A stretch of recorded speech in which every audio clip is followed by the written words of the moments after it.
Selamat pagi para pecinta sepak bola Indonesia. Semoga kita semua sehat dan selalu berlimpah rezeki. Amin ya. Kita semua sudah menyaksikan betapa Jepang begitu perkasa dengan permainan menekan dengan tempo tinggi. Betul-betul membuat tim nasional Indonesia tidak kuasa membendung para pemain Jepang yang akhirnya kita kalah 6-0. Tetapi saya ingin mengajak Anda semua kembali menyaksikan video saya perihal Indonesia versus Jepang di Stadion Utama GBK yang lalu, di mana Indonesia ditaklukkan dengan skor 0-4 oleh Jepang. Hal ini penting agar ketika Anda menyaksikan video berikutnya, Anda akan mudah memahami. Selamat menyaksikan. Halo teman-teman semua, selamat pagi ya. Kali ini kita akan bahas mengenai Jepang yang begitu dominan ya. Kita tahu ya pada tanggal 10 September yang lalu, tahun 2024, Jepang itu menang telak ketika bermain melawan tim nasional Bahrain di kualifikasi Piala Dunia 2026 di Stadion Nasional Bahrain, ya, Bahrain National Stadium. Ya itu bayangkan, menang telak 5-0, luar biasa ya Jepang ya.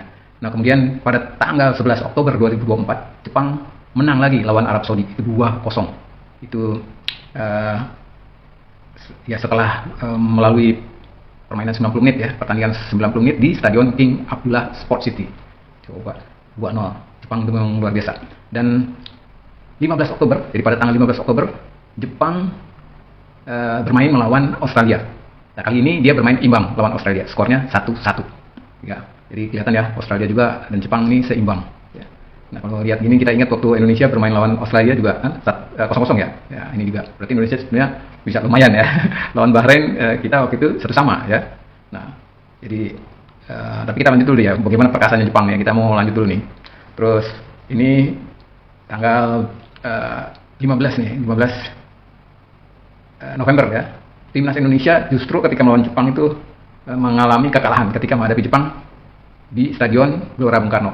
Sebenarnya tim Indonesia sempat bermain bagus ya di babak pertama ya, sempat membahayakan gawang Jepang ya, yang dijaga oleh Zion Suzuki itu lewat skema serangan balik cepat. Nah ini memang Indonesia punya kelebihan di serangan balik cepat. Ya, tim Indonesia itu sempat punya peluang ya di babak pertama melalui pemain kita itu, pemain depan kita Ratnar Orat Mangun. Ya ini juga ketika dia bisa lepas dari penjagaan pemain Jepang, pemain belakang Jepang, dan berhadapan 1 lawan 1 dengan kiper Jepang, Zion Suzuki. Ya. Seandainya momen itu bisa jadi gol, mungkin situasi pertandingan antara Indonesia melawan Jepang di Gelora Bung Karno itu mungkin bisa berubah. Tapi kita sudah tahu kan hasilnya ya, Jepang akhirnya menang 4-0 atas Indonesia ya. Indonesia nggak bisa melakukan perlawanan saat itu ya. Nah, kemudian pada tanggal 19 November 2024, Jepang nih bermain melawan Cina. Ini Cina tuh harus mengakui keunggulan Jepang di Stadion Xiamen Igret Stadium. Dalam lanjutan ya ini ya zona Asia Grup C ini ya. Ya timnas Cina yang biasanya disebut dengan The Dragon, wah ini kalah telak ya. Skornya tuh 1-3 untuk Jepang. Jadi memang Jepang, kelihatan sekali Jepang tuh dominan ya, perkasa banget Jepang nih. Nah, jadi timbul pertanyaan bagi saya, mengapa Jepang begitu dominan atas lawan-lawannya ya, termasuk melawan Indonesia di grup C, zona Asia ini benar-benar grup angker ya, hanya Jepang yang paling perkasa ya ini, zona Asia kualifikasi Piala Dunia 2026. Kenapa Jepang bisa dominan? Ini timbul pertanyaan terus ya.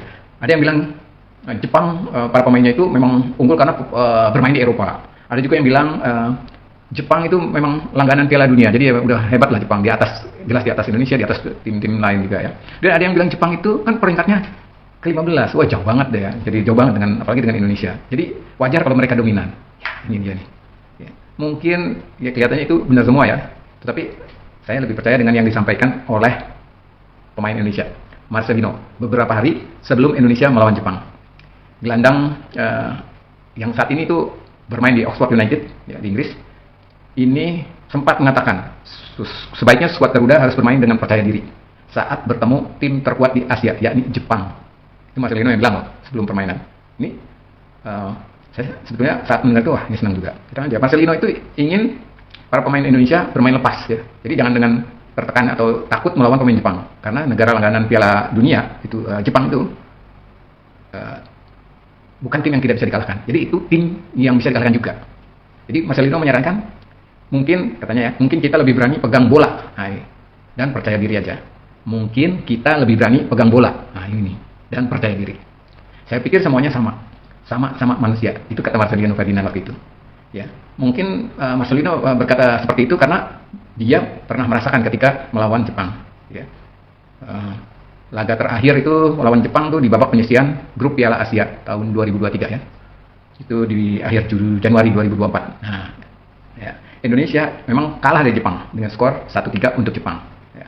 Dan kita tahu itu ada 2 gol yang dicetak oleh Ayase Ueda yang sekarang lagi jadi topik hangat, katanya mau itu, tapi saya belum percaya bahwa dia akan dinaturalisasi oleh Indonesia. Itu belum, saya nggak yakin ya.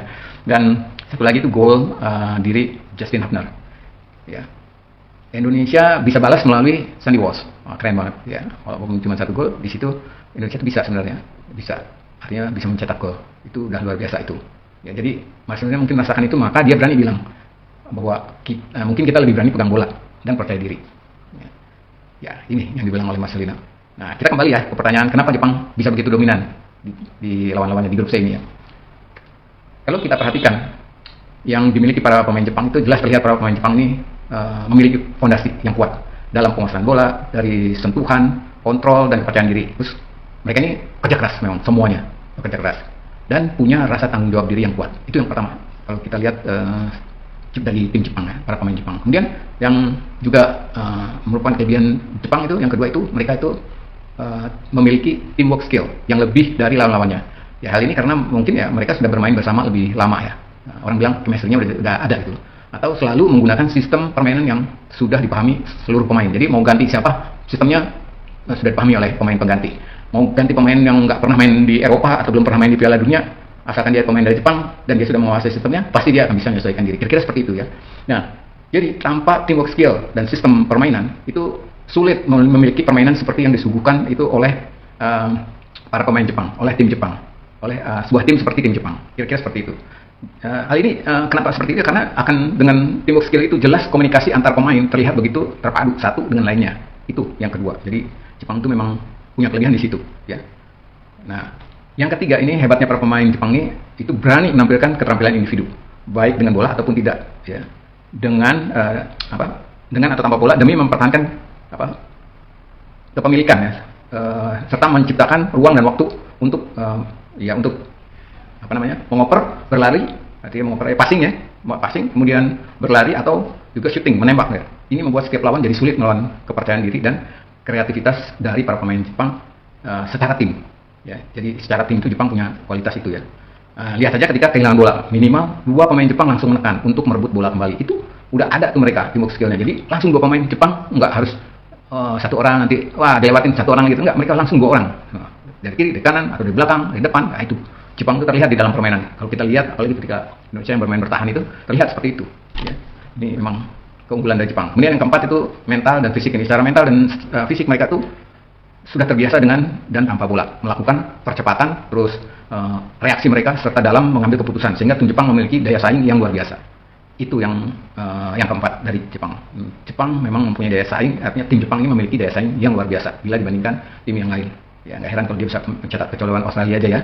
Ya, mencetak gol banyak kecuali melawan Australia. Kira-kira seperti itu ya. Kemudian kelebihan Jepang juga ada, yaitu keterampilan mencetak gol di sekitar kotak penalti. Nah, ini juga mereka itu fokus ya, terus pandai mengatur waktu. Jadi nggak langsung tembak, tapi mereka bisa bergaya soal menembak, tapi kemudian membagikan pada orang yang pada pemain lain yang ruangnya lebih cukup, artinya bisa melihat ruang dan terbukanya gawang dari temannya yang berdiri itu. Jadi mereka memiliki keberanian, konsentrasinya penuh dengan tanggung jawab. Tidak heran kalau pemain Jepang itu ya bisa membuka peluang cetak gol sesering mungkin. Artinya kapan aja dia bisa buat gitu. Ya, itu tim Jepang. Jadi 5 hal yang terlihat dari tim Jepang itu luar biasa. Nah, kalau kita lihat secara keseluruhan, jadi dengan semua itu mereka itu seperti sudah punya panduan bermain Panduan bermain. Ya, panduan bermain itu dengan filosofi yang sama. Itu mereka itu bermainnya secara tim itu boleh dibilang menyerang adalah pertahanan terbaik. Jadi mereka itu selalu bermain menekan lawannya. Sehingga jarang sekali Jepang itu kebobolan, ya. Jadi kalau Ratner itu berhasil menciptakan gol seperti apa yang dilakukan Sandy Walsh di Piala Asia 2003, itu memang berarti luar biasa. Ya, memang belum beruntung aja Ratner, sehingga belum terjadi gol seperti itu. Jadi bagaimanapun saya tidak setuju atau kurang setuju kalau pemain Indonesia ya yang ada saat ini terus dibandingkan dengan Jepang dikatakan kalah kelas. Nah, ini saya nggak setuju. Atau di bawah pemain Jepang, ya, nggak setuju. Ini saya nggak setuju. Kenapa? Indonesia pun sebenarnya pemain-pemain Indonesia sebenarnya juga ada pada beberapa tahap di situ, di yang 5 poin tadi. Ya, misalnya poin 1, poin 2, poin 3. Mungkin Indonesia beberapa pemain sudah ada di situ. Cuman ya mereka jarang menggunakan sistem yang sama yang sudah dipahamin. Mereka bermain di liga yang berbeda, itu terus main di tim nasional dengan sistem yang berbeda. Itu juga berpengaruh ya. Jadi mereka tidak terlalu padu. Dan kemudian yang harus diingat itu ya, Indonesia pun sebenarnya bisa seperti Jepang dengan filosofi ya yang sama. Menyerang adalah peran yang baik, sebenarnya bisa, tapi pada saatnya nanti. Jadi memang ada waktunya ya. Ya, tim itu nggak bisa langsung terbentuk seperti Jepang yang mungkin sudah lama, mulai dari terbentuk mungkin sebelum mereka masuk ke klub di Liga Jepang itu sudah terbentuk seperti yang poin-poin yang tadi. Kemudian masuk ke klub Jepang sudah seperti itu, ya. Dan kemudian mereka bisa menembus jadi raksasa Asia, ya. Kemudian mewakili Asia di Piala Dunia, ya. Itu tahap-tahapan itu mereka bisa lewatin gitu. Dan mereka bisa menempatkan peringkat mereka, ya. Dan itu nggak bisa cepat ya, butuh waktu 10 tahun juga belum tentu gitu ya. Pemain-pemainnya untuk menjadi punya keterpaduan itu, orang bilang apa chemistry atau apa. Tapi biasanya pemain-pemain yang punya individual skill yang baik itu cepat sekali chemistry-nya.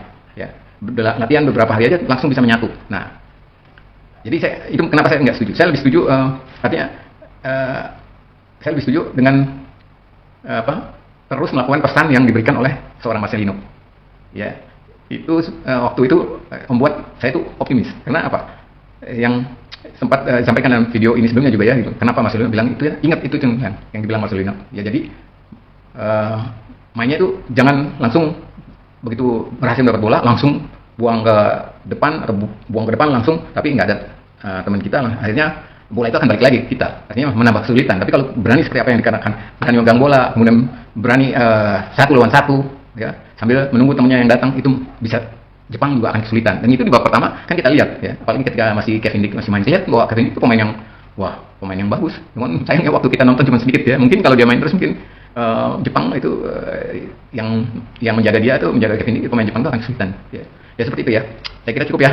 Itu mengenai tim Jepang. Oke. Salam sehat semua. Semoga video ini bermanfaat dan menguatkan kita semua. Oke. Salam.